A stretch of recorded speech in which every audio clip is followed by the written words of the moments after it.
জয় কৃষ্ণকালী মায়ের জয়, জয় সোনা মায়ের জয়, জয় মঙ্গলা মায়ের জয়। পাথরের মূর্তি চলে আসার পর দিনের পর দিন মা সত্যিই সেজে উঠেছেন। মাকে অপরূপ রূপে সজ্জিত করেছেন মঙ্গলা মা, আর চোখের লীলাও দেখেছি আমরা সবাই। তাই মা আছেন, মা আমাদের সবার মধ্যে থাকবেন। মা কৃপাময়ী, মা করুণাময়ী, মা সবাইকে ঠিক একই চোখে দেখেন। তবে একটা কথাই সবার কাছে অনুরোধ, যেসব লোকেরা মঙ্গলা মায়ের নামে বা কৃষ্ণকালীর নামে ফেসবুকে কুৎসা ছড়াচ্ছেন, তারা দয়া করে এ জিনিস বন্ধ করুন।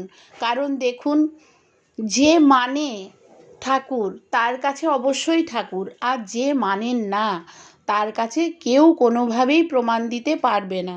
তাই যে মানে তাকে আপনারা প্লিজ এইভাবে দুর্বল করে দেবেন না। আপনাদের না মনে হলে আপনারা ভিডিও দেখবেন না, মায়ের নামে কুৎসা রটাবেন না। আপনারা ভালো থাকুন। মা ভক্তেরও মা, অভক্তেরও মা। যারা মাকে ভালোবাসেন তাদেরও মা, যারা মাকে ভালোবাসেন না তাদেরও মা। কারণ মা তো সবসময় সমান চোখেই সব ভক্তদের দেখেন, সব সন্তানদের দেখেন। তাই মঙ্গলা মাকে নিয়ে, কৃষ্ণকালী মাকে নিয়ে জোর হাতে বলছি, কোনো কুৎসা রটাবেন না। মঙ্গলা মা যথেষ্ট ভালো মানুষ, ভালো মনের মানুষ।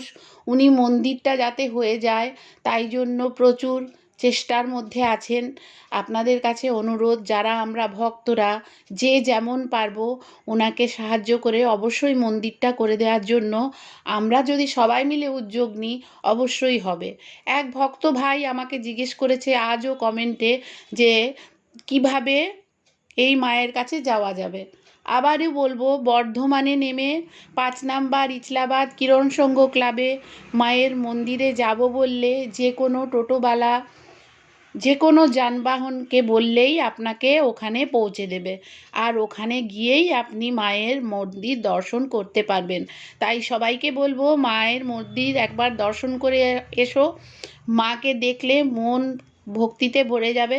আর মঙ্গলা মা, উনি তো সত্যিই মায়ের মেয়ে হয়ে উঠেছেন কেন বলবো, মায়ের মেয়েই উনি। অবশ্য সকল সন্তানকেই মা সমান চোখে ভালোবাসেন। মঙ্গলা মা ওনাকে পেয়েছেন। তাই জয় কৃষ্ণকালী মায়ের জয়, জয় মঙ্গলা।